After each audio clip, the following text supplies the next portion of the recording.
உங்கள் வாழ்வின் இனிய காலை வணக்கம். இன்று 3/7/2024, அதாவது ஆனி மாதம் 19ஆம் தேதி புதன்கிழமை. துவாதசி திதி காலையில் 7:11 வரை, அதற்கு மேல் திரையோதசி திதி. ரோகிணி நட்சத்திரம். ராகு காலம் 12லேருந்து 1:30 வரை.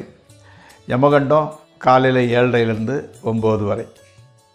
நல்ல நேரம் காலையில் 9:15 to 10:15, சாயங்காலம் 4:45லேருந்து 5:45 வரை.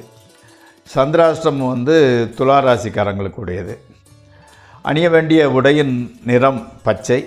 அவாய்ட் பண்ண வேண்டியது ரெட் கலரு. சாப்பிட்றது கர்ட் ரைஸ் அல்லது இட்லி சாப்பிட்டுக்கலாம். இப்பொழுது ஆயில்ய நட்சத்திரத்தில் பிறந்தவர்களை பற்றிய சில குறிப்புகளை சொல்கிறேன்.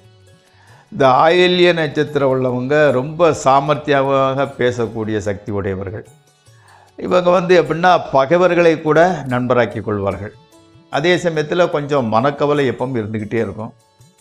காட்டில் திரிபவர், அதாவது காட்டில் ட்ரெக்கிங் பண்ணுறது, அதே மாதிரி காட்டில் சுற்றுறதுக்கு ரொம்ப விருப்பம் உடையவர். அதே சமயத்தில் தின்பண்டங்களை எப்போதும் உண்பவர். ஏதாவது ஸ்நாக்ஸ் எப்போனாலும் தின்னுக்கிட்டே இருப்பாங்க. சாப்பாடு கிடையாது, தின்பண்டங்கள். ஆமாம்.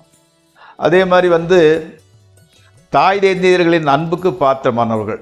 அவங்களோட அப்பா அம்மா இவர் மேலே ரொம்ப அஃபினிட்டி வச்சுருப்பாங்க. ஆமாம். அதே மாதிரி தெய்வ பக்தி, நல்ல தெய்வ பக்தி. பிறரை கேலி செய்கிறது, கிண்டல் செய்கிறது ரொம்ப விருப்பம். ஆமாம். அதாவது நம்ம தான் இது மற்றவங்கெல்லாம்னு அவங்களோட நடை உடை பாவனைகளில் அவங்களோட பேச்சு எல்லாத்தையுமே கிண்டல் பண்ணுறதுல ரொம்ப இஷ்டம். அதே மாதிரி அஞ்சா நஞ்சம், பயங்கிறது கிடையாது. உருவ அமைப்பு ரொம்ப நன்றாக இருக்கும். அதாவது சகல பாக்கியமும் அவருக்கு கிடைக்கி. பிற பெண்கள் மீது விருப்பம் உடையவர். ரகசியமாக பாவச் செயல்கள் செய்யக்கூடியவர். அதே மாதிரி நன்றியை மறந்துடுவார். நன்றி விசுவாசங்கிறது கொஞ்சம் கிடையாது. அதே மாதிரி தீய வழியில் பொருள் சேர்ப்பார். தீய வழியில் பொருள் சேர்ப்பார். எது எப்படினாலும் காசு சம்பாதிச்சிருவார். இது அந்த ஆயில்ய நட்சத்திரோட குணபாவங்கள். இப்பொழுது ராசி பலன் நிகழ்ச்சிக்குள் செல்வோம். இந்த நிகழ்ச்சி உங்களுக்கு பயனுடையதாக இருந்தால் சப்ஸ்கிரைப் செய்யவும், நண்பர்களுடன் பகிர்ந்து கொள்ளவும். இப்பொழுது நிகழ்ச்சிக்குள் செல்வோம்.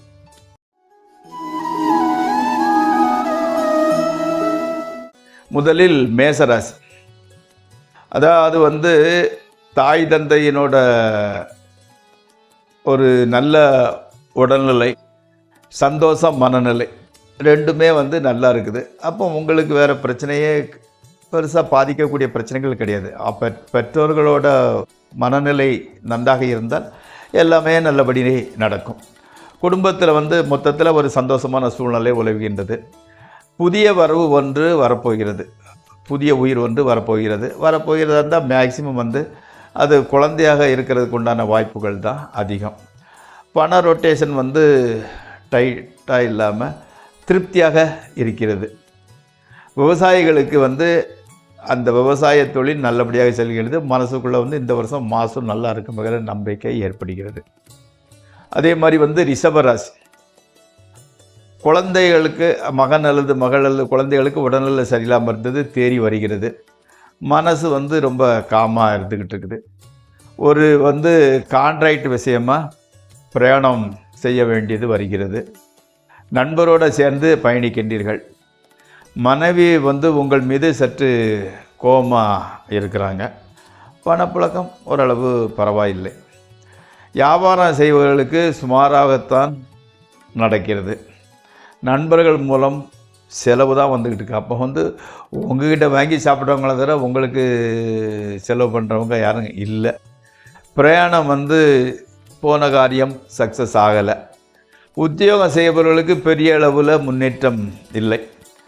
ட்ரேடிங் பண்ணுறவங்க கொஞ்சம் ஜாக்கிரதையாக இருங்க.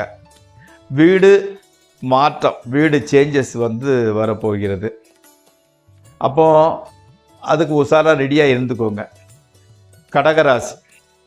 அம்மாவோட ஹெல்த்து நல்லா இருந்துக்கிட்டு இருக்குது. எதை இருந்தாலும், எந்த காரியத்தை எடுத்தால் கூட ஓரளவு உங்களுக்கு அனுகூலமாக தான் முடியுது. வெளிநாட்டிலேருந்து நல்ல செய்தி ப்ளஸ் பணம் வருகிறது. உத்தியோகத்தில் நல்ல பெயரும் இருக்குது, அது முன்னேற்றமும் ஏற்படுகிறது. குடும்ப வாழ்க்கையில் மட்டும் அவ்வப்போது கொஞ்சம் பிரச்சனை வந்துக்கிட்டு இருக்குது, சரியாக போகுது. ஸோ பார்த்து நடந்துக்கோங்க. அடுத்து சிம்மராசி. குழந்தையோட ஹெல்த்து வந்து கொஞ்சம் டல்லாக தான் இருந்துக்கிட்டு இருக்குது. ஆஸ்பத்திரிக்கு போயிட்டு வர வேண்டியது உள்ளது, போயிட்டு வாங்க. உங்களுக்கு கூட அந்த ஜீரண கோளாறு உண்டாகிறது. சுடுதண்ணீர் குடித்து வாங்க. அதே மாதிரியே உத்தியோகத்தில் லீவ் போட வேண்டிய சூழ்நிலை உண்டாகிருக்கு. இன்றைக்கி லீவ் போட்டுருவீங்க.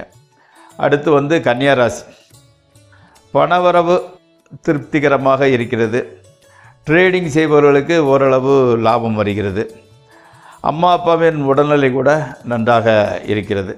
வீட்டில் கொஞ்சம் பிரச்சனை இருந்துக்கிட்டு இருக்குது. ரிப்பேர் செலவு கூட கொஞ்சம் ஜாஸ்தியாகுது. அதை செய்யறதுக்கு ரெடி ஆகிட்டீங்க. கணவன் மனைவி ரிலேஷன்ஷிப் ஓகே, ரொம்ப நன்றாகவே இருக்கிறது. அடுத்து துளாராசி. அதாவது வியாபார நுணுக்கம் உங்களுக்கு நல்லா தெரியும், ஆனால் கூட நீங்கள் தொழிலில் வெற்றி பெற முடியவில்லை. புதுசாக தொழில் செய்யலாம்ங்கிற எண்ணம் பெரிதாக வருகிறது. அதே மாதிரி செய்யலாம் தான். ஆனால் உங்கள் குலதெய்வத்தை 1% 2% பார்ட்னராக வச்சுக்கிட்டு நீங்கள் செய்யுங்க. அப்போ தான் அது நல்லபடியாக நீங்கள் நினச்ச அளவுக்கு கிளிக் ஆகும். கணவன் மனைவி உறவு நன்றாகவே இருக்கிறது. அடுத்து விருச்சிக ராசி. நீங்கள் எந்த தப்பை பண்ணால் கூட யாராலும் அதை கண்டுபிடிக்கிறது இல்லை. அவங்க கண்டுபிடிச்ச கூட கண்டுக்கிறது இல்லை. உங்கள் மேலே அவ்வளோ ஒரு அஃபினிட்டியோ இல்லைன்னா இவர் செஞ்சுருக்க மாட்டான்னு நம்பிக்கையோ தெரியாது. காரணம் எப்படின்னா அஸ்ட்ராலஜிக்கல் ரீதியாக குரு பார்க்க கோடி கூட்டம் நீங்கள்னு சொல்லுவாங்களே, இந்த பார்வை இருக்கிறனால நீங்கள் ஈஸியாக தப்பிச்சுக்கிறீங்க. அதே மாதிரி உங்களோட மனசு தெளிவாக இருந்துக்கிட்டு எந்த குழப்பமும் கிடையாது. உடம்பில் ஓவர் ஹீட், உஷ்ணம் அதிகமாக இருக்கிறது. எள்ளெண்ணெய் தேய்ச்சி குளிச்சுக்கிட்டு வந்தீங்கன்னா அது பெர்மனண்ட் சொல்யூஷன். அதுக்கு பணவரவு திருப்தியாக இருக்கிறது. ஒய்ஃபோட சின்ன கருத்து வேறுபாடுகள் இருக்கிறது. அடுத்து தனுசு ராசி. உடம்புல இருந்து வந்த பிரச்சனைகள் ஓரளவு சரியாயிடுச்சு. தொழிலில் உள்ளவங்களுக்கு உதவியாக இருந்து வந்தவங்களுக்கு செக்ரட்டரி மாதிரி கூட இருந்து எல்லாம் செஞ்சுட்டு வந்தவர் உங்களை விட்டு விலகி இருந்தார். அதனால் மனசுக்கு கொஞ்சம் கஷ்டமாக இருந்துக்கிட்டு இருக்குது. பணம் கூட கொஞ்சம் டைட்டாக தான் இருந்துக்கிட்டு இருக்குது. மனைவி உங்கள்கிட்ட ரொம்ப என்னமோ கோபமாக தான் எடுத்தறிஞ்சு பேசுகிறாங்க. அடுத்து மகர ராசி. மனைவி அம்மா வீட்டுக்கு செல்ல வேண்டிய சூழ்நிலை வருது. அதாவது டெம்பரரியாக செப்பரேஷன். காதலர்களுக்கு மிகவும் அருமையான நாள் இது. சிறிய ட்ரிப்பு போயிட்டு வரலாம்னு போயிட்டு வரீங்க. அம்மாவோட உடம்பு ஹெல்த் கண்டிஷன் நல்லா தான் இருந்துக்கிட்டு இருக்குது. நைட்டு தூக்கம் தொந்தரவு இல்லாமல் நிம்மதியாக நடந்துக்கிட்டு இருக்குது. ஓரளவு நல்ல நாள் தான். அடுத்து கும்பராசி. கடன் வாங்கி வாகனம் அல்லது நிலம் வாங்கிறீர்கள். ஓரளவுக்கு பண வசதி கொஞ்சம் கூடுகிறது. மகன் அல்லது மகளுக்கு இடமாற்றம் உண்டாகிறது. வாகன ரிப்பேர் செய்ய வேண்டிய சூழ்நிலை உருவாகிறது. அடுத்து மீனராசி. மனசுக்கு பிடிச்ச நபர் ஒருத்தர் இடம் மாறி செல்கின்றார். மனசு உங்களுக்கு ஒன்றும் பிரச்சனை இல்லை, உற்சாகமாக தான் இருந்துக்கிட்டு இருக்கு. குழந்தை பிறப்பதற்கான வழிமுறைகளை அனாலிசிஸ் பண்ணிக்கிட்டு இருக்கிறீங்க. மனைவியோட உடல்நிலை மனநிலை ரெண்டுமே ரொம்ப நல்லா தான் இருந்துக்கிட்டு இருக்குது. அவங்களோட கண்ணினோட ஆரோக்கியத்தை கொஞ்சம் பார்த்துக்கோங்க. கண்ணில் சின்ன பிரச்சனை இருந்துக்கிட்டு இருக்குது.